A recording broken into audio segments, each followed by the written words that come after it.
Hello दोस्तों, good morning. कैसे हो? मस्त हैप्पी। स्टडी जेआरडी चैनल पर आ जाइए। हम क्या करेंगे, कुछ सिलेबस को लेकर, कुछ सब्जेक्ट को लेकर, कुछ हमारे ऑनलाइन मटेरियल को लेकर, आपके सामने कुछ कंटेंट को लेकर क्या करने वाले हैं, डिस्कशन करेंगे। साथ में ये चैप्टर है, ये भी हम 6 क्लास का पढ़ेंगे कंटिन्यू। तो मैंने एक ऑनलाइन प्लेटफॉर्म तैयार कर रखा है। यूट्यूब पे आपको बहुत सारा मटेरियल फ्री मिलेगा, वहाँ पर भी मिलेगा। जहाँ पर एक मैंने गूगल प्ले स्टोर पे जाना है आपको, स्टडी जेआरडी नाम से ऐप है, एप्लीकेशन है, उसको डाउनलोड करिए मोबाइल नंबर लगा के, और फिर अपने मोबाइल में डाउनलोड करके रखना है। वहाँ पर बहुत सारा, मैं जैसे यहाँ यूट्यूब पे आपको फ्री में मिलेगा, चैप्टर पढ़ाऊंगा, तो ये चैप्टर उधर भी मिलेगा एज इट। और इसके अलावा एक्स्ट्रा टाइम लगे, यूट्यूब पे फिर कम मिलेगा, लेकिन वहाँ पर ज़्यादा मिलेगा। और दूसरा, वहाँ पर एवरी चैप्टर वाइज क्या लूँगा, टेस्ट देने वाला हूँ। अब टेस्ट आप लोग तो ऐसे दे नहीं पाएंगे, तो वो यहाँ तो मैं आपके साथ डिस्कशन करूंगा ही, लेकिन वहाँ पर आप लोग अपने मोबाइल में देख के आराम से क्या दे सकते हैं, टेस्ट दे सकते हैं, अपना एग्जाम ले सकते हैं, परीक्षा ले सकते हैं। 40 क्वेश्चन, 30 क्वेश्चन, 50 क्वेश्चन का एवरी चैप्टर, और बहुत ही अच्छी क्वालिटी के क्वेश्चन उसमें डालने वाले, नॉर्मल लेवल का भी, मीडियम भी, हार्ड लेवल का, और बहुत ही टिपिकल लेवल का भी। ये सब कंबाइन करके उधर कंटिन्यू डालूंगा। तो आप लोग क्या करिए, उसको डाउनलोड करिए, और उसमें अपना मोबाइल नंबर डाल के क्या कर लेना है, रजिस्ट्रेशन कर लेना है। फ्री में रहेगा, बहुत सारी मटेरियल फ्री में है, पैसा नहीं ले हमारा। आप मस्त रहो। जिसको और अच्छी क्वालिटी की एजुकेशन चाहिए हायर लेवल पर, हाँ, उनके लिए मैं थोड़ा पेड कोर्स लेके आऊँगा बाद में, लेकिन वो भी आपको मिनिमम चार्ज पर 1000 के अंदर अंदर, 500, 200, 400 रुपये, मिनिमम 1000। तो आप लोग आराम से क्या करिए, इसको डाउनलोड करके यूज करिए, और उसमें आपको अच्छे से समझ में आ रहा है तो आप लोग गूगल प्ले स्टोर पर जाइए, उसका रेटिंग भी दे दीजिए कि आपका अकॉर्डिंग 5-3 जो भी आपको देना है। ठीक है, तो ये तो हमारा मटेरियल हो गया, और उसमें मैं कंटिन्यू काम कर रहा हूँ, टेस्ट चल रहा है मेरा कंटिन्यू। बाद में टेस्ट सीरीज लेके आऊँगा। जितने भी आपके गवर्नमेंट एग्जामिनेशन होते हैं, वो तो आप बड़े लेवल पे काम में आ रहे हैं, लेकिन आप स्कूल के एग्जाम में भी काम आएगा। सेकंड, आपका जो ओलंपियाड एग्जाम होता है, उसमें तो हु बहू क्वेश्चन उधर से उधर आएगा, कंफर्म बोल रहा हूँ। क्योंकि जो मैं पढ़ा रहा हूँ वो चीज़ें बाहर जाने वाली नहीं है, इतना हमें एक्सपीरियंस है। तो मैक्सिमम जो आपका टेस्ट है, सिलेबस है, वो पूरा उसको कवर करेगा। तो आप लोग उसमें पार्टिसिपेट करिए, डाउनलोड कर करिए, मजे से पढ़िए। और सेकंड, यूट्यूब पर भी फ्री में वीडियो मिल रहा है, उसको आप लोग कंटिन्यू क्या करना है, देखते रहना है, और सब्सक्राइब, लाइक वगैरह ये सब चीज़ें करते रहिए। ठीक है, इतना आपको समझ में आया? तो आप लोग जुड़िए मेरे से। और जिसको भी सी टेट वगैरह जैसे कंपटीशन एग्जाम की तैयारी करें, उनके भी मैं टेस्ट वगैरह लेके आने वाला हूँ। तो प्ले स्टोर पर आपको स्टडी जेआरडी को डाउनलोड कर लेना है। टेलीग्राम पर स्टडी जेआरडी नाम से चैनल बना रखा है, वहाँ पर मैं कंटिन्यू अपडेट करता रहता हूँ। तो अभी हम आएंगे इसके ऊपर। अब देखो, 6 क्लास का सिलेबस है, बहुत ही इंटरेस्टिंग है। नई सोसाइटी कैसे आ रही है और ओल्ड वाला सोसाइटी कैसा, उन दोनों को मिक्स करके बनाया हुआ है। इसलिए मैं फिर कह रहा हूँ, बार बार बोल रहा हूँ वीडियो में, अब कंटिन्यू 6 क्लास से लेकर जो नया सिलेबस आ रहा है, नेक्स्ट टाइम 7th का आएगा, फिर 8th का आएगा, और नेक्स्ट टाइम 7th का, 11th का और 9th का, इन तीनों का आने वाला है। तो ये 2 ईयर के अंदर, 2 साल के अंदर अंदर क्या हो जाए, पूरा सिलेबस 6 से लेकर 12th तक चेंज हो जाएगा। तो आप लोगों को ओल्ड वाला पढ़ा है, ठीक है, कोई दिक्कत नहीं, पढ़ा है, लेकिन नया आपको पढ़ना पड़ेगा। इतना आप मानो या ना मानो, लेकिन आपको पढ़ना ही पड़ेगा, क्योंकि कंपटीशन एग्जाम जब आप जाएंगे, नीट जैसे एग्जाम में, यूपीएससी कंपटीशन एग्जाम में, आपको सीयूटी एग्जाम वगैरह में, तो आपको उनके सामने कौन सा आएगा, न्यू सिलेबस ही आएगा। सी टेट जैसे आपका टीचर का एग्जाम होता है कंपटीशन का, उसमें भी क्या करेगा, ये न्यू सिलेबस के अकॉर्डिंग पूरा कंटेंट, 1 या 2 ईयर आप वेट करना है, उसके बाद तो पूरा 100% सब कुछ चेंज है। तो नए वाला आपको पढ़ना पड़ेगा। और नया में क्या किया उन्होंने, पूरा सिलेबस इस हिसाब से तैयार किया कि आपको फ्यूचर में कंपटीशन एग्जाम में कितना तैयार करें। अब मैं 6 क्लास का पढ़ा रहा हूँ, नेक्स्ट ईयर 7th का भी आएगा, 8th का भी आएगा, 9th, 10th, 11th सबका आ रहा है। तो वो भी लेके आने वाला हूँ बहुत जल्दी। लेकिन न्यू सिलेबस में जो 6 क्लास में दिया हुआ है, वो किस लेवल का देखा, आप लोग जाके सर्च करिए। कंपटीशन की हम तैयारी करते हैं, तो उसमें जो चीज़ें पढ़ते हैं एडवांस लेवल पर, वो चीज़ें आपको 6 क्लास में बेसिक के रूप में दे दी है। कितना मज़ेदार बात है। तो जो 6 क्लास के बच्चे हैं, वेरी वेरी लकी, आप लोग बहुत ही लकी है, क्योंकि आपको 6 क्लास में इस लेवल का पढ़ने को मिल रहा है, समझने को मिल रहा है, जो आपको 11th में, 9th में, 10th में, या फिर हायर एजुकेशन में बहुत सारी चीज़ें देखने को मिलती है। जब जब मैं चैप्टर पढ़ाऊंगा इधर, हिस्ट्री का, ज्योग्राफी का, सिविक्स, इकोनॉमी, सब चीज़ें जोड़ दी। और इकोनॉमिक्स तो आपको पहले थोड़ा सा पार्ट दिया हुआ, ज़्यादा नहीं था, इस बार तो अलग से 2 चैप्टर और जोड़ दिए। कितना इंटरेस्टिंग है, जो हम 9th क्लास में, 10th में पढ़ते हैं, इधर पहले ही जोड़ दिया है। डेमोक्रेसी के बारे में जोड़ा हुआ है, ये चीज़ें समझ रहे हैं आप लोग, तो बहुत ही इंटरेस्टिंग है, मज़ेदार है। आप लोग मेरे से जुड़िए, आसान भाषा में, सिंपल, मैक्सिमम में नोट्स दोनों लैंग्वेज में रहेगा, लेकिन समझाऊंगा हिंदी में। इंग्लिश टर्म कम यूज करूंगा, जहाँ जरूरत है वहाँ इंग्लिश यूज करूंगा, क्योंकि इंग्लिश वाले बच्चे भी देख रहे हैं, हिंदी वाले भी देख रहे हैं। हाँ, हिंदी वाले बच्चे को ज़्यादा डिमांड है कि वो लोग हिंदी में पढ़ने चाहते हैं, कोई दिक्कत, मैं हिंदी में समझाऊंगा, पूरा समझाता हिंदी में वैसे भी। आप लोग मेरे से जुड़िए, और आसान वजह कोई समझ में नहीं आ रहा है तो कमेंट बॉक्स में मुझे कमेंट करिए बिल्कुल, ठीक है। और समझ में आ रहा है तो लाइक करो थोड़ा, मुझे भी मोटिवेशन मिलता है। और वीडियो को क्या करना है, शेयर कर देना है, ठीक है। और वीडियो पूरा देखिए प्लीज़, नहीं देखोगे तो आपको थोड़ा समझ नहीं आएगा, क्योंकि मैं यहाँ पूरा डिटेल में पढ़ा रहा हूँ। इतना मैं गारंटी के साथ कह रहा हूँ, इस लेवल तक 6th क्लास में कोई समझाने वाला नहीं मिलेगा। 6th क्लास के बच्चों को, हायर लेवल के वो पढ़ाते हैं 6th क्लास का, लेकिन 6th क्लास के बच्चों को इस लेवल को पढ़ाना हर कोई नहीं पढ़ाता है, क्योंकि बहुत सारी चीज़ें मैंने एक्स्ट्रा इसमें, और ऑथेंटिक है, कोई ऐसे फ्री में फालतू की चीज़ें नहीं है, ऑथेंटिक है, और अच्छी चीज़ें मैंने कंटेंट में ऐड की है, और बाकी चीज़ें आपको सिलेबस के अकॉर्डिंग है ही, ठीक है। अब हम आते हैं अपने टॉपिक के ऊपर, चलो आ जाओ। ये हम लास्ट वाले वीडियो में पढ़ा था कि महासागर, महासागर कितने प्रकार के हैं। महासागर हमने समझा था कि 5 टाइप्स के हैं। कितने प्रकार के दोस्तों, 5 प्रकार के हैं। और 5 से मैंने एक ट्रिक दिया था, पैसा, क्या दिया था, ट्रिक, पैसा। लास्ट वाले वीडियो में आपने नहीं पढ़ा है तो देख लीजिए, PAISA, पैसा।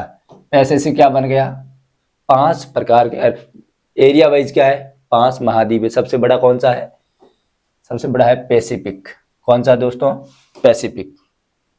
समझ में आ रहा नहीं आ रहा है, आ रहा ना, मजेदार। पैसा, पैसा फेंक तमाशा देख, ऐसी वाली बात है। तो पैसा होगा यहाँ पे, और फिर क्या दे रखा है, फिर यहाँ देखा ए से क्या आएगा, ए से आएगा अंटार्कटिक। ये दिख रहा है आपको, अंटार्कटिक, जो एस टाइप का और वर्ल्ड का सबसे व्यस्त महासागर कौन सा है, यही है, जो क्या है, बीजी है, बिजिएस्ट ओशियन अंटार्कटिक है। और आई से क्या हो जाएगा, इंडियन, एस से सदर्न, और लास्ट में ए से आर्कटिक। और ये नॉर्थ में आता है 100%, ये 100% साउथ में आता है। बाकी तीनों महासागर क्या है, दोनों पार्ट में आते हैं, नॉर्थ और साउथ, मतलब उत्तर और दक्षिणी गोलार्ध दोनों में आते हैं। कौन कौन सा, पैसिफिक, अटलांटिक और इंडियन। ये 5 टाइप्स के आपके क्या है, ओशियन है, एरिया वाइज है। यहाँ मिस्टेक से आपको लग रहा है ये 4 नंबर है, लेकिन ये 4 नहीं है, ये आएगा 5 नंबर पे, और ये आएगा 4 नंबर पे।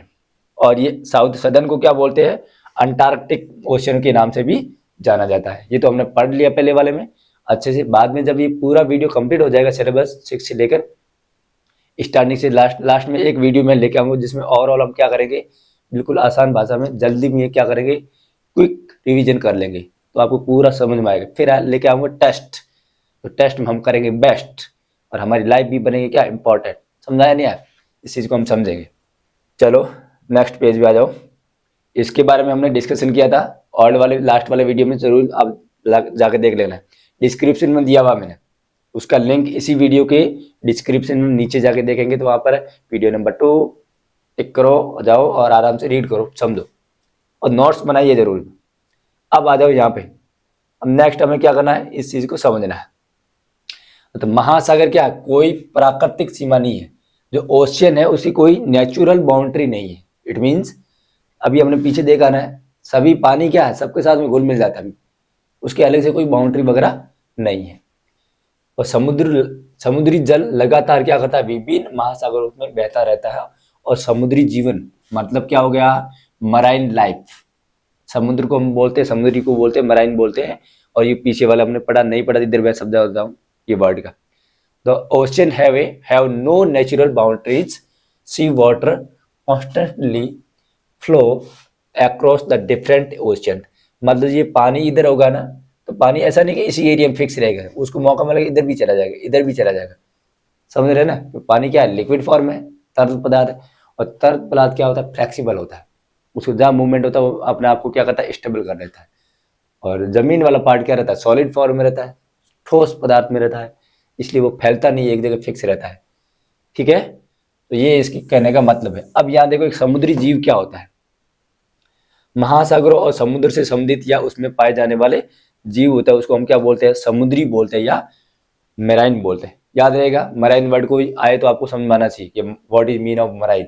जैसे आपने कहा सबमरीन, सबमरीन क्या, पानी के अंदर डूबी हुई कोई नाव वगैरह होगी, उसको क्या बोलेंगे, सबमरीन बोलते हैं। पनडुब्बी, पानी के अंदर डूब गई तो सबमरीन नाम आया नहीं आया, समुद्र का मतलब या मराइन का मतलब यही होता है।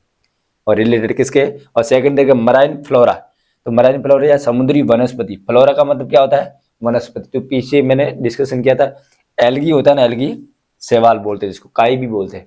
ये एल्गी क्या है, समुद्र के अंदर पाई जाने वाली वनस्पति, और इसको क्या बोलते हैं, मराइन फ्लोरा बोलते हैं। याद रहेगा, ये कुछ कुछ आपके वर्ड दे के उसको आपको समझो, क्योंकि ये वर्ड से क्वेश्चन निकलता है, समझ रहे हैं? 1 नंबर का क्वेश्चन इधर से डायरेक्ट निकल जाता है फटाक। आप बोले ये क्या हुआ सर, अरे ये क्वेश्चन है और कुछ नहीं है, इसलिए इस वर्ड को समझो और उसको हाईलाइट कर देना अपने टेक्स्ट बुक्स में। नेक्स्ट आ जाओ, नेक्स्ट क्या बोल रहा है, समुद्री जीवों, मराइन लाइफ बोल रहा है। पीछे तो हमने क्या पढ़ा, हाँ ये अभी यहाँ पढ़ना मराइन लाइफ। अब लाइफ में जीवों में क्या होता है, समुद्र के अंदर बहुत सारे क्या है, अलग अलग कलरफुल में फिश वगैरह रहती है, अलग अलग टाइप्स के क्या रहते हैं, जीव जंतु एनिमल्स रहते हैं जो समुद्र के अंदर पाए जाते हैं। रंगीन मछलियां मिलेगी आपको, डॉल्फिन्स, वेल, अनगिनत रेशम है, जिसके बारे हम डीप में इतना ज्यादा नहीं गए क्योंकि ओशियन इतना बड़ा है। कितना पार्ट देखो, 3/4 पार्ट, मतलब ये पार्ट इतना हो गया इसका, ये पार्ट तो क्या है 1 नंबर, और ये तीनों मिलके क्या हो गया, 4 हो गया। तो ये तो जमीन का पार्ट है और ये पूरा पार्ट किसका है, पानी का है। The exploring society India and beyond books का नाम रखा हुआ है। तो हमें इसको एक्सप्लोर करना है, लेकिन अभी भी हम लोग ओशियन को पूरी तरीके से एक्सप्लोर नहीं कर पाए हैं। तो जिसमें क्या है, रहस्यमय है, वो हमारे लिए क्या मिस्टीरियस बना हुआ है, ठीक है, और काउंटलेस है, मिस्टीरियस डीप सी क्रीचर्स, ठीक है। तो इसमें बहुत सारे एनिमल्स वगैरह पाए जाते हैं, इसको क्या बोलते हैं, मरीन लाइफ बोलते हैं, और हिंदी में बोलते हैं समुद्री जीव, ठीक है। आगे आ जाओ फ्लोरा, फ्लोरा का मतलब क्या होता है, ये आप साइंस में भी पढ़ेंगे।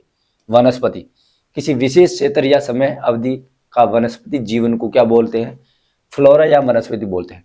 The plants life of a particular region या पीरियड्स ऑफ टाइम, ऐसे वनस्पति को जीवन को क्या बोलेंगे, फ्लोरा नाम से जाना जाता है।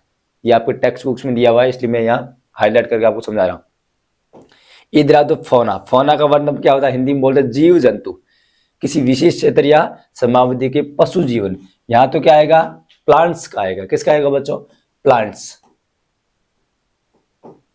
वनस्पति आएगा। और यहाँ पर क्या आएगा, एनिमल्स आएंगे। तो एनिमल्स को क्या नाम दिया, फोना बोला, और फ्लोरा किसको बोला, वनस्पति को। हिंदी में बोलते जीव जंतु। और the animals life of a particular region और टाइम पीरियड, तो इसको हम क्या बोलेंगे, फौना बोलते हैं। फौना एंड फ्लोरा याद रहेगा ना, फौना फ्लोरा मराइन, ये वर्ड है जो आपके एग्जाम में आते हैं डायरेक्ट, कि आपको क्या करो, अच्छे से याद कर लेना, समझे, समझाया नहीं है, वेरी गुड, अच्छे बच्चे बहुत समझ में आ जाता आपको। चलो अब नेक्स्ट क्या आ रहा है, आइए ढूंढते हैं, क्या ढूंढेंगे भाई, क्वेश्चन कुछ ढूंढेंगे।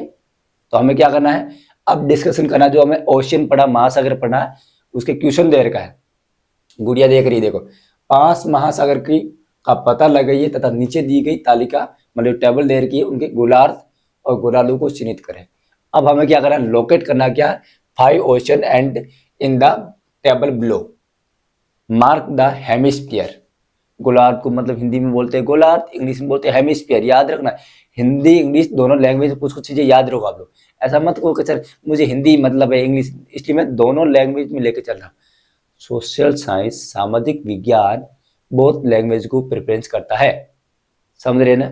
जैसे हमें क्या करते हो, वर्ल्ड का भी पढ़ना है ना भाई, इंडिया एंड बियॉन्ड, इंडिया मतलब भारत का पढ़ना है तो हिंदी से काम चला लेंगे, लेकिन बियॉन्ड मतलब कहाँ, भारत के बाहर, तो वहां तो हिंदी नहीं चलती ना भाई, तो वहां तो इंग्लिश ज्यादा चलेगी। इसलिए हिंदी और इंग्लिश लैंग्वेज को, दोनों भाषाओं को थोड़ा समझो। जिसको इंग्लिश में नहीं आ रहा है तो इंग्लिश में कोशिश करो, धीरे धीरे इंग्लिश हमारी क्या करनी है, इम्प्रूवमेंट हो जाएगा, सुधार हो जाएगा। लेकिन छोड़ना नहीं है सर, तो क्या इंग्लिश ज़्यादा बोलते ना हो, मैं हिंदी इंग्लिश दोनों में समझा रहा हूँ, मैक्सिमम हिंदी बोल रहा हूँ, उसके बावजूद भी कुछ चीज़ें ऐसी है वो इंग्लिश में बोलनी पड़ रही है, कुछ शब्द हमें इंग्लिश के यूज करना ही करना है, समझे। इसकी लैंग्वेज खराब नहीं है, भाषा कोई भी खराब नहीं होती है, अच्छे बच्चे इसलिए ध्यान दो। अभी क्वेश्चन हमारे सामने क्या है, 5 क्या है, महासागर है। ठीक है, लिस्ट वाइज दिया हुआ है, आपको अच्छे से याद है। और यहाँ पर क्या दे रखा है, उत्तरी गोलार्ध दे रखा है, नॉर्दर्न हेमिस्फीयर, और इधर दे रखा है दक्षिणी गोलार्ध, मतलब इंग्लिश में बोलेंगे सदर्न हेमिस्फीयर। अब हमें ये बताना है कि ये जो हमारे 5 महासागर है ये कौन कौन से एरिया में आता है। ठीक है, सबसे पहले देखो प्रशांत महासागर, कौन बताएगा, खड़ा हो, जल्दी बताओ, प्रशांत महासागर कहाँ आएगा, इसमें आएगा, आएगा ना, यस, ओके। इधर भी यस, दोनों पार्ट में आता है, मतलब इक्वेटर लाइन के नीचे भी आता है, इक्वेटर लाइन के ऊपर भी आता है।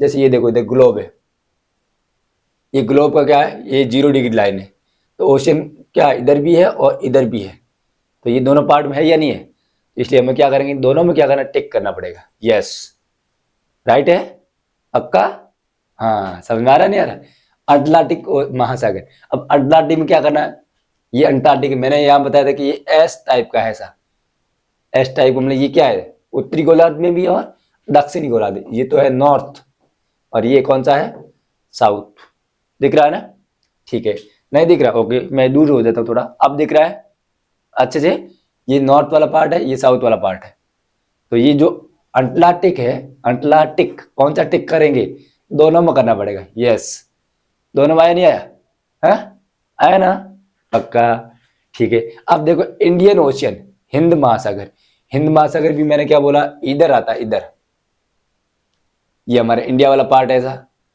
तो इंडिया के नीचे वाला पार्ट है ये, लेकिन ये थोड़ा उत्तर में भी आता है और दक्षिण में भी आता है, तो दक्षिणी गोलार्ध और उत्तरी गोलार्ध, इट मीन्स इंग्लिश में बोलेंगे तो क्या, नॉर्दर्न एंड साउथर्न हेमिस्फीयर, दोनों बोथ हेमिस्फीयर में क्या ये फैला हुआ है, विस्तृत है, तो दोनों आ गए टिक, बराबर। अब इधर ध्यान दो, अब ये नाम क्या है, दक्षिणी महासागर, इसको इंग्लिश में बोलते हैं सदर्न ओशियन बोलते हैं, क्या बोलते हैं बच्चों, सदर्न ओशियन। अभी सदर्न को क्या करेंगे, इधर टिक करेंगे, ये क्या करता है, पूरी तरीके से इधर वाला पार्ट में आता है, इधर जो आपका अंटार्कटिका है ना, उसके जस्ट ऊपर की तरफ, तो ये तो क्या हो जाएगा, रॉन्ग, गलत होगा ना, क्योंकि यहाँ क्या बोलता है, उत्तरी गोलार्ध, नहीं, समझ नहीं, ये क्या है, सदर्न, बिल्कुल यस सर, तो इसमें आएगा यस, यहां पर आएगा नो, समझाया, ठीक है।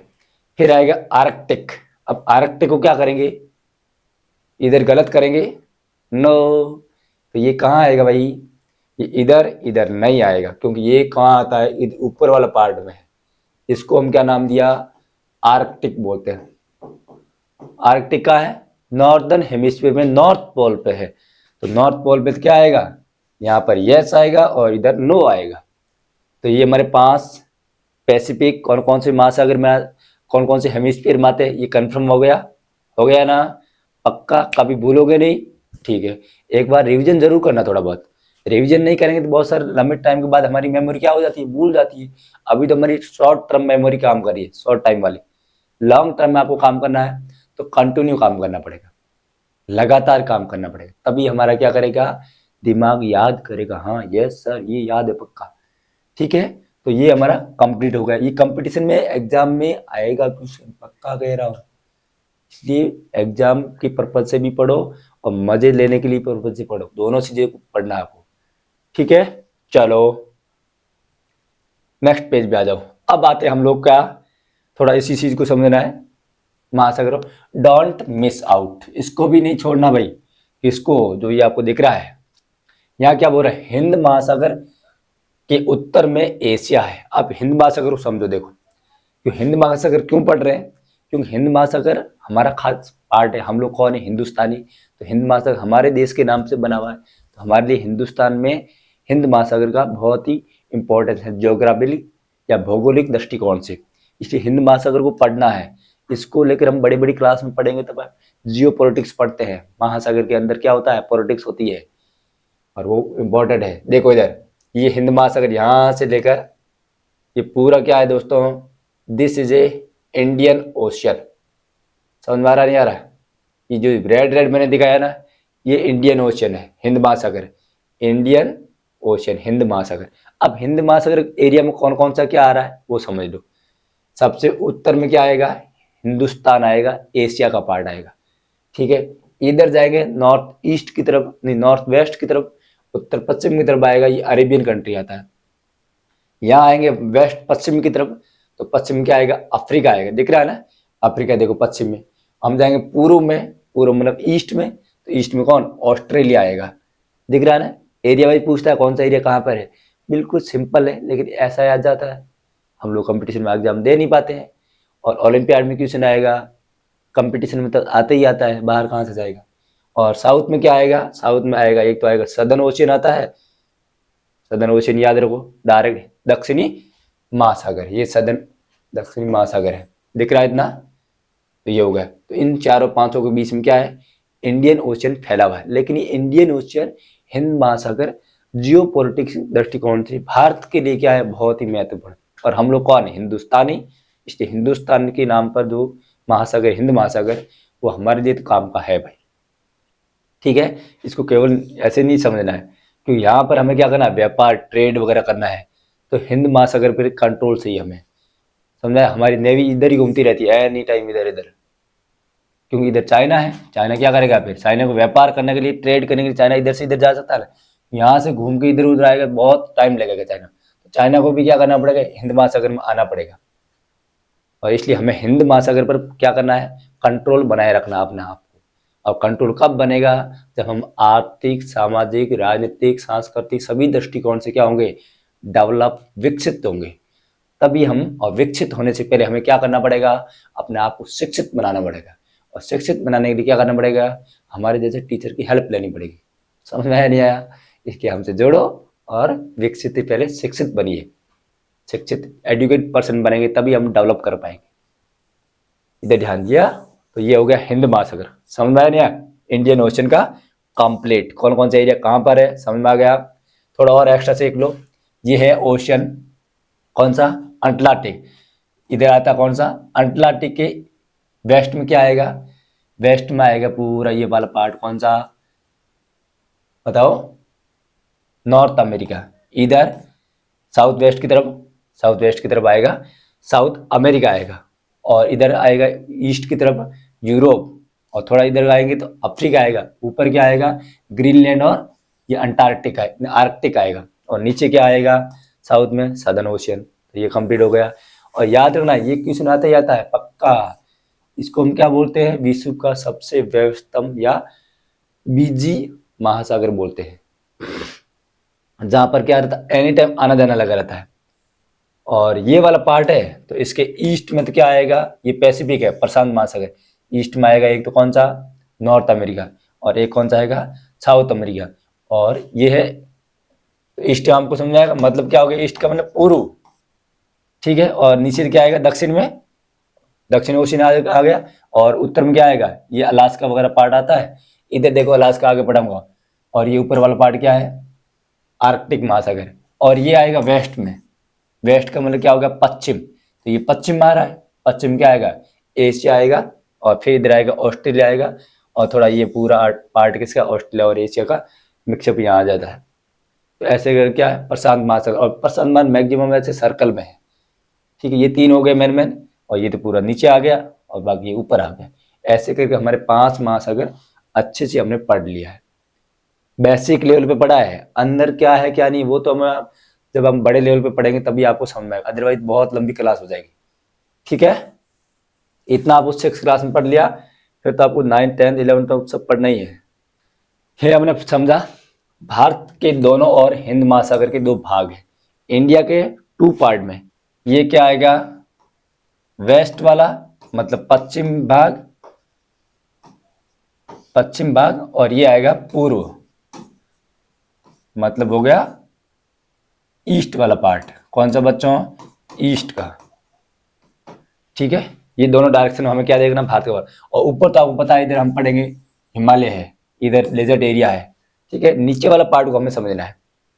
तो इंडिया में क्या देर का, एक तो देर का पश्चिम में क्या है, अरब सागर है, पश्चिम मतलब क्या हो गया, ये इधर वाला भाग, पश्चिम का मतलब क्या होगा, अरेबियन सी आएगा, क्या आएगा दोस्तों, अरब सागर आएगा। और पूर्व में क्या आएगा, बंगाल की खाड़ी, ये देख रहा बंगाल की खाड़ी, बे ऑफ बंगाल, और इधर अरेबियन सी, तो यहाँ तो क्या सागर है, इधर क्या खाड़ी है, खाड़ी को हम बोलते हैं यहाँ बे, बड़ी है। पहले में हम डिस्कशन किया गल्फ क्या होता है, बे क्या होता है, सी क्या होता है, डिस्कशन किया हुआ है। यहाँ खंबात की खाड़ी है, कच्छ की खाड़ी है, gulf of Kutch, gulf of Khambhat, बड़ी है इसलिए बे ऑफ क्या, बंगाल। तो ये किसका पार्ट है, ये भी इंडियन ओशियन का ही पार्ट है, हिंद महासागर का पार्ट है। लेकिन ये हमारे लिए, भारत के लिए क्या, दोनों महत्वपूर्ण है। हमें यहाँ व्यापार करना, ट्रेड करना, मछुआरों के लिए मछली वगैरह पकड़ना, ये सब हमारे हाथ में रहता है इधर, क्योंकि ये हमारा एरिया पास में, हम लोग ज़्यादा टच में है। ठीक है। और इधर बे ऑफ बंगाल में क्या है, एक आइलैंड है बड़ा सा, बहुत सारे उसके छोटे छोटे आइलैंड पार्ट है, जिसको हमने क्या नाम दिया, दो प्रमुख समूह है, ये दे ध्यान दो। एक तो है अंडमान निकोबार आइलैंड, अंडमान निकोबार आइलैंड है यहाँ पर, तो वो हमारे लिए क्या है, जरूरी। और ये हमारा यूनियन टेरिटरी बनता है, क्या बनता है दोस्तों, यूनियन टेरिटरी। और इधर आएंगे कौन सा, लक्षद्वीप है, लक्षद्वीप, समझे ना। हमारे इंडिया के पास लगभग कितना है, 300 प्लस क्या है, आइलैंड है, छोटे छोटे आइलैंड है। दो ग्रुप हो गए, एक तो हो गया अंडमान निकोबार द्वीप समूह और सेकंड हो गया लक्षद्वीप। लक्षद्वीप छोटा और ये बड़ा है। अब देखो आगे क्या दे रखा है, महासागर और आपदाएं, इन ओशियन एंड डिजास्टर। अब ओशियन है, ओशियन तो हम लोग पढ़ रहे हैं कॉमन, लेकिन इसके साथ में डिजास्टर भी जुड़ा हुआ, आपदाएं भी जुड़ी। आपदाएं कैसे आती है, क्यों आती है, वो हम यहाँ डिस्कशन कर लेते हैं। ये ऑर्ड वाले जो सिलेबस था दोस्तों, उसमें ऐसा चीजें नहीं थी हमारे 6th क्लास में, बिल्कुल भी नहीं थी। 7th 8th 9th 10th में पढ़ते थे कुछ कुछ चीजें, लेकिन इस बार हम उन लोगों ने क्या किया, अच्छी चीजें हमारे दे दिए। थोड़ा बहुत 7th में दिया हुआ था, बाकी डायरेक्ट दिया हुआ 9th 10th में, वहां का जाकर कोई पढ़ते थे। इस बार उन्होंने टॉपिक वाइज जो हम कंपटीशन एग्जाम में पढ़ते हैं, जो हमारे लिए रिलेवेंट है, जिसपे हमें काम करना है, वही चीजें हमें जोड़ी है। इसलिए मैं बोल रहा हूँ ये सिलेबस हमारे लिए अच्छा है, ज्यादा क्या है, रिलेवेंट है, ज्यादा प्रासंगिक है, ज्यादा हमारे काम का है। वो नाम का था, ये काम का है, समझ रहे ना। ठीक है। तो यहाँ पर क्या दे रखा है, महासागर और आपदाएं। महासागर, तो पृथ्वी पर सफेद आकृतियां बिखरी हुई है। देखो ये हमारा पिक्चर दिया, स्टार्टिंग बोला था मैं लूनर सैटेलाइट से क्या लिया है, पिक्चर लिया ऊपर से ऐसे। अब इसमें देखो ये तो क्या पार्ट बनाया मैंने, ये तो बोला महाद्वीप है, जमीन है, और ये वाला पार्ट क्या है, वाटर है, यहाँ पानी है। लेकिन ये व्हाइट व्हाइट सब क्या दिख रहा है भाई, ये व्हाइट व्हाइट ऊपर से जब हमने सैटेलाइट से लिया तो वहां पर क्या, क्लाउड, बादल आ गए, समझ रहे ना।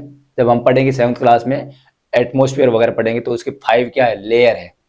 तो सबसे नीचे वाली लेयर है उसको बोलते हैं क्षोभ मंडल बोलते हैं, ठीक है ना, ट्रोपोस्फियर बोलते हैं। तो ट्रोपोस्फियर में क्या रहता है, क्लाउड वगैरह बनते हैं, क्योंकि ऊपर जाएंगे तो आपका टेम्परेचर डाउन होता है, तापमान कम होने की वजह से क्या होता है, पानी फ्रीज हो जाता है, वहां पर क्लाउड, बादल बनते हैं। तो ये बादल है, और ये बादल क्या करते हैं, बारिश करते हैं। लेकिन बादल में पानी कहाँ से आता है, ये महासागरों से आता है, ध्यान देना इधर। बादलों के बड़े समूह है, ऐसे बादल महाद्वीपों पर क्या करते हैं, बारिश लाते हैं। लेकिन महासागर अक्सर तूफानों को भी जन्म देते हैं। लेकिन ध्यान दो इधर, ये बारिश तो करवाते हैं, ठीक अच्छी बात है, लेकिन समटाइम्स क्या करते हैं, उनकी स्पीड इतनी तेज हो जाती है, और पानी तो आएगा, लेकिन वो कैसा आएगा, स्टॉर्म, तूफान, साइक्लोन, तूफान, चक्रवात का रूप ले लेते हैं। और फिर जो चक्रवात आता है, तो ये जो तटीय इलाका है इंडिया वाला, ये पार्ट, इस पार्ट के साइड में क्या करेगा, बहुत डैमेज करेगा। हवा बहुत तेज चलेगी, पानी अंदर तक आ जाएगा, तो उसका हम अलग अलग नाम देते हैं। और इससे क्या हो जाएगा, हमारे जान माल को, जीवन को, एनिमल्स को, मानव को आर्थिक रूप से, सभी रूपों से क्या करता है, ये नुकसान देता है, बहुत सारा डैमेज करता है, विशेषकर हमारी लाइफ को, जीवन को। इसलिए हमें पढ़ना है, ठीक है। और तटीय क्षेत्रों में क्या करता है, नुकसान करता है। तटीय का मतलब क्या होता है, कोस्टल एरिया किसको बोलते हैं, इधर ध्यान दो। जैसे इंडिया वाला पार्ट है, अब इंडिया वाला पार्ट है, ये तो क्या अंडर वाला पार्ट है, अंदर है पूरा। लेकिन जो जमीन और पानी आपस में जुड़ते हैं ना, ये, तो ये सब एरिया क्या है, this is a coastal area. समझ में आ रहा नहीं आ रहा, आ रहा ना। This is a coastal area, मतलब ये तटीय इलाका है, जहां हम क्या होते हैं, पानी और जमीन जुड़ते हैं, उसके 5-10 किलोमीटर के आसपास के एरिया को क्या बोल रहे हैं, तटीय इलाका बोलेंगे। समझ में आया नहीं आया, ये पूरा क्या है, तट है, और अंदर जाएंगे वो दूर है। लेकिन जब भी यहाँ से क्या आएगा, पानी तेज आएगा, पानी अंदर तक आ जाता है, 5 किलोमीटर, 10 किलोमीटर, 2 किलोमीटर, 4 किलोमीटर, और वो तटीय इलाका को क्या करता है, नुकसान पहुंचाता है। लेकिन वहां मानव तो रहता है, इसलिए तटीय इलाकों पर सबसे ज्यादा क्या होता है, नुकसान होता है, तूफान आने, चक्रवात आने से, समझे ना। तो चक्रवात ऊपर तो बनेगा नहीं, पानी के अंदर बन के बाद में इधर मूवमेंट करेगा, और पानी के साथ में क्या करता है, हवा भी तेज रहती है, तो यहाँ पेड़ पौधों को, जीवन को, हमारे इवन घर को भी उड़ा के लेकर चला जाता है, ठीक है ना। तो ये आपको यहाँ देखना है, हिंदी इंग्लिश दोनों में, याद कर लो, अच्छे से लिख लो। आगे हमें क्या देखना है, सुनामी। अब सुनामी क्या होती है, ये ध्यान देना है, सुनामी क्या का मतलब क्या होता है इधर, ठीक है, ये हमारे डिजास्टर मैनेजमेंट के अंतर्गत आता है। डिजास्टर क्या, हमारा तूफान वगैरह जो आता है, साइक्लोन आता है, भूकंप आता है, अर्थक्वेक आता है, ये सब क्या है, डिजास्टर में आपदाएं हैं, आपदायिक घटनाएं हैं। अब उसको कंट्रोल में आती है तो नो प्रॉब्लम, लेकिन कंट्रोल से ज्यादा ऊपर बाहर चली जाती है, आउट ऑफ कंट्रोल हो जाती है, तो हमारी क्या बन जाती है, आपदाएं बन जाती है, और उसको हमें मैनेज करना पड़ता है। अब ये पूरा इधर समझते हैं। देखो यहाँ क्या देर का, सुनामी एक प्राकृतिक आपदा है। तो tsunami is a natural disaster. Tsunami क्या है, एक नेचुरल डिजास्टर है, प्राकृतिक आपदा, हम लोग लेके नहीं आते हैं, तो नेचर हमें अकॉर्डिंग बनता है और हमारे ये प्रॉब्लम क्रिएट करता है। जो क्या करता है, समुद्र में उत्पन्न होती है। ये कहाँ उत्पन्न होती है, समुद्र के अंदर। बता रहा हूँ, पूरा समझो इसको, क्योंकि ये पहले नहीं था। अभी आपका इंटरेस्टिंग देर का यूपीएससी जैसे एग्जाम में इसके बड़े बड़े क्वेश्चन आते हैं, छोटे क्वेश्चन तो आएंगे, लेकिन पहले हमें बेसिक समझ लेना है। ये एक विशाल और शक्तिशाली लहर है। लहर का मतलब क्या हो जाए, पानी क्या करता है, ऐसे मूवमेंट करता है, और जब ये इसकी स्पीड ज्यादा बढ़ जाती है तो क्या हो जाते हैं, वो सुनामी में कन्वर्ट हो जाता है। तो ये क्या है, एक लहर है, वेव है, ठीक है, जो आमतौर पर समुद्र के तल पर एक मजबूत भूकंप या ज्वालामुखी विस्फोट के कारण उत्पन्न होती है। जैसे अर्थक्वेक वगैरह आ गया या ज्वालामुखी विस्फोट हो गया, तो उससे क्या होती है, मूवमेंट होता है, हलचल होती है, और पानी क्या करता है, ऐसे बहने लग जाता है, और कभी कभी क्या करता है, इतना स्पीड से चलता है कि और लंबी लंबी क्या कर लेता है, वेव बना लेता है, ज्यादा हाइट पे आ जाती है। और जितना स्पीड ज्यादा होगी उतना डैमेज क्या करेगा, ज्यादा करेगा। तो ये हमें समझना। और सुनामी हजारों किलोमीटर की यात्रा कर सकती है। ये बहुत मतलब बहुत सारे किलोमीटर को, हजारों किलोमीटर। मान लीजिए क्या है, ये इंडिया का पार्ट है, इधर इंडिया पार्ट है, और यहाँ पर क्या हो रहा है, हिंद महासागर में तकरीबन 300-400 किलोमीटर दूर, तो वहां से स्पीड से क्या करेगी, इधर वाले एरिया में आ जाएगी। हजारों किलोमीटर में क्या करेगी, मूवमेंट करके इधर वाले एरिया में आके क्या करती है, लॉस करती है, नुकसान करती है। और क्यों आती है, इसके पीछे का रीजन क्या है। रीजन का मतलब ये देखो, भूकंप, अर्थक्वेक और ज्वालामुखी, इंग्लिश में याद देकर देर का। A tsunami is another natural disaster that originates in the ocean. It is a hug and powerful wave generally caused by strong earthquake. Strong earthquake को मतलब क्या हो, मजबूत, जिसका ज्यादा क्या हो, लेवल हो, उसका 7 के आसपास लेवल होता है, बहुत ज्यादा होता है, उसको मेजरमेंट करते हैं सिस्मोग्राफ में। उसकी क्या होता है, इंटेंसिटी, तीव्रता ज्यादा होती है। और volcano erupted at bottom of ocean, समुद्र का जो तल है ना, तल से क्या हो जाता है, स्पीड से क्या हो जाता है, पानी मूवमेंट करने लग जाता है, और उससे क्या होता है, डैमेज करता है। और travel thousands of kilometres and submerge coastal areas causing widespread damage. तो ये क्या होता है, जिसकी वजह जलमग्न कर सकती है। जैसे हमारे बहुत सारे क्या हुआ, सुनामी 2004 के आसपास आई, तो हमारे इंडिया का नीचे वाला पार्ट था जिसका नाम था इंदिरा पॉइंट, वो जमीन के पानी के अंदर डूब गया, जमीनों का पार्ट। किससे डूबा, सुनामी की वजह से। आगे इसका पिक्चर देखते कैसे सुनामी होती है। ये देखो, अब सुनामी आएगी तो क्या क्या करेगी, ध्यान दो इधर। हाउ ये सुनामी वर्क, कैसे मूवमेंट करती है। ये नीचे वाली लेयर दिख रही है आपको, ये हमारे जमीन का पार्ट है, मतलब पानी के नीचे भी क्या है, जमीन है। किसका, जमीन मतलब अर्थ के नीचे वाला पार्ट क्या है, सरफेस है उसका, जमीन है, उसके ऊपर पानी जमा हुआ है।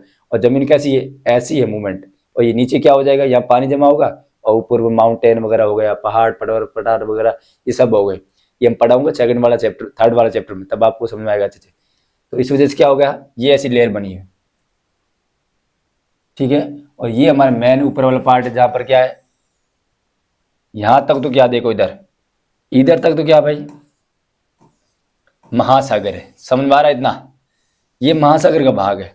किसका भाग है, महासागर का है, ओशियन का भाग है। और ये ऊपर वाला पार्ट किसका है, ये सब पार्ट है हमारा महाद्वीप का भाग है। ये क्या है, महाद्वीप का भाग है, मतलब लैंड, जमीन है, और इधर क्या है, इधर है वाटर, पानी है। अब यहां तक जिसका लेवल दिख रहा है आपको, स्टिल वाटर लेवल, ये बराबर है, यहां तक पानी आएगा नेचुरल। और ये वाला हमारा क्या हो गया, कोस्टल हो गया। ये क्या हो गया दोस्तों, कोस्टल, तट हो गया हमारा। अब तट से ऊपर पानी जाएगा, नॉर्मल जाता तो कोई दिक्कत नहीं है, थोड़ा पानी ऊपर आएगा मीटर में 10, 5, 15 मीटर ऐसे अंदर आता रहता है। और वो क्यों आता है, टाइड की वजह से आता है, ज्वार भाटा था, जो हम 7th क्लास में पढ़ेंगे, ज्वार भाटा टाइड की वजह से आता है। लेकिन यहाँ क्या करता है, समटाइम्स इधर क्या हो गया, एक हलचल हो गई, मूवमेंट हो गया, अर्थक्वेक लग गया, अर्थक्वेक लगा तो वाइब्रेट होता है अर्थक्वेक का मतलब क्या होता है, कंपन होना, वाइब्रेट होना अर्थ का। कंपन हुई तो इसके अंदर मूवमेंट करना स्टार्ट किया, पानी मूवमेंट करेगा, क्या होगा, ये स्पीड बढ़ जाएगी। ऐसा दिख रहा नहीं है, ये स्पीड बढ़ने से क्या हो रहा है, यहाँ से तो ठीक है नॉर्मल चल रहा है, लेकिन ये यहाँ से आगे मैक्सिमम यहाँ तक आना चाहिए। अभी पानी क्या कर रहा है, स्पीड से ऊपर उठ रहा है, ये ऊपर उठा है देखो, फिर यहाँ इतना ऊपर उठा है, फिर और ऊपर उठा है, तो इसकी वेवलेंथ क्या हो रही है, हाइट पे जा रही है। ज़्यादा तरंग है, जो लहर है, वो क्या करती है, ऊपर से जाती है, तकरीबन 20 मीटर तक जाती है। समझ रहे ना आप, 20 मीटर, 10 मीटर, 50 मीटर। 20 मीटर बहुत होता है ना। अब 20 मीटर से क्या होगा, ये एरिया मान लीजिए यहाँ से कितना ऊपर है, 15 मीटर ऊपर है, और ये कितनी चलेगी, 20 मीटर ऊपर चली गई, तो ये ऑटोमेटिक क्या करेगी, इस एरिया को कवर कर देगी, और पानी क्या करेगा, अंदर आ जाएगा, जमीन वाले पार्ट पे आ जाएगा, और वहां पर क्या करेगा, डैमेज करेगा। समझ में आ रहा नहीं है, नुकसान करेगा नहीं करेगा, ये पानी किसका, समुद्र का है। समुद्र को अंदर पत्थर मारो शांत टिक चल रहा है, लेकिन जब भी आपने उसको शांत के नाम क्या अशांत कर दिया ना, तो जो ऐसा तूफान करेगा आपके लिए, बहुत डैमेज करने वाला है। तो ये सुनामी क्या करती है, अच्छे अच्छे आइलैंड को खा जाती है, अपने पानी के अंदर ले लेती है। तो ये आपका सुनामी का पार्ट है। और जापान जैसी कंट्री में एवरी टाइम क्या आ जाती है, सुनामी आती रहती है एनी टाइम। चलो ये पिक्चर देख लीजिए सुनामी का, और देखो सबसे पहले यहाँ समझो, ये क्या हो रहा है, मूवमेंट वाटर का, पानी क्या करता है, ऐसे फैल रहा है और ऊपर बड़ा बड़ा जा रहा है, फिर क्या कर रहा है, ये पानी यहाँ से अंदर आ गया, ये इधर क्या है, पूरा जमीन, जैसे मुंबई वाला टच एरिया हो गया, कोस्टल पर है, जो समुद्र के और जमीन के पार्ट वाले पर कोई शहर वगैरह बचा हुआ है, तो उसके लिए बहुत ही नुकसानदायक है।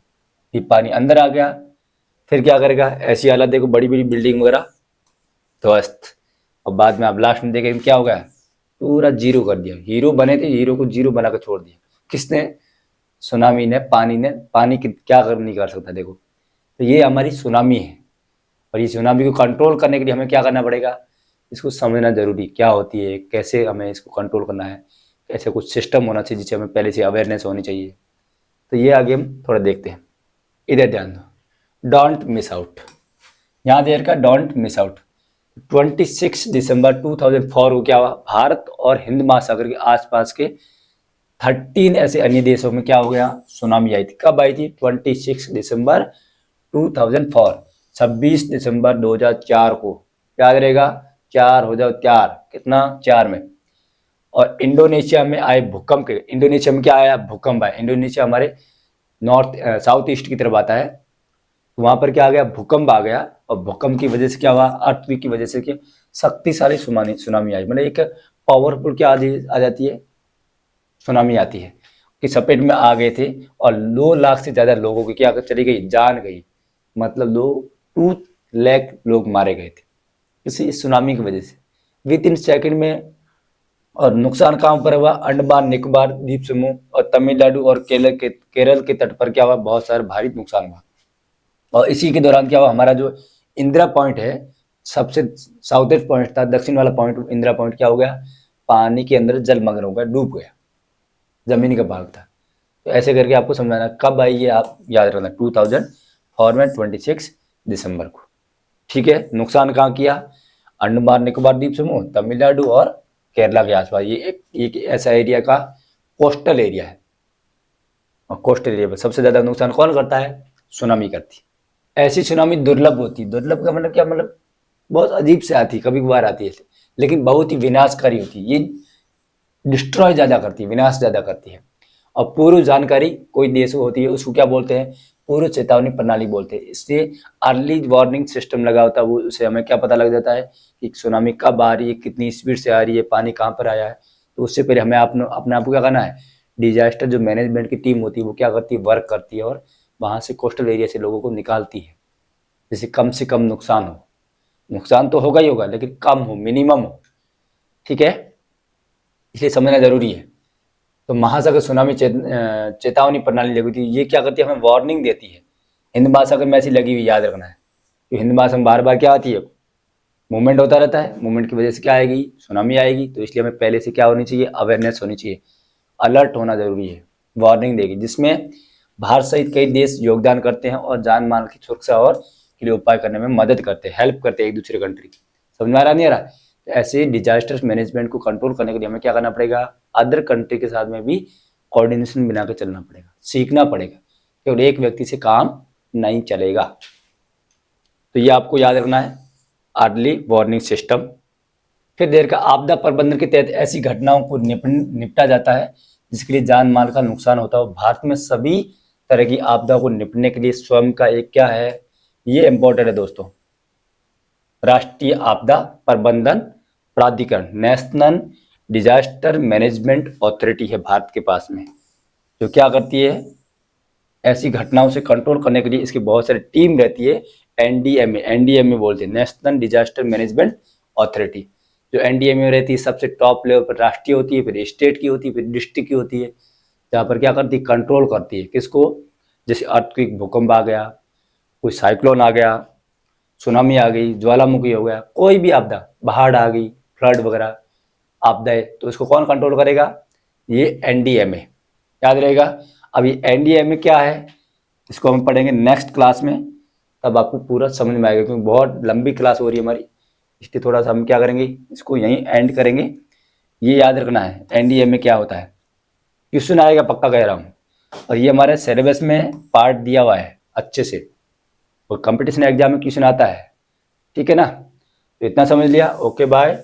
नेक्स्ट क्लास के लिए हम क्या करेंगे, नेक्स्ट क्लास में ये पूरा कंटेंट आपको समझ में आएगा अच्छे से।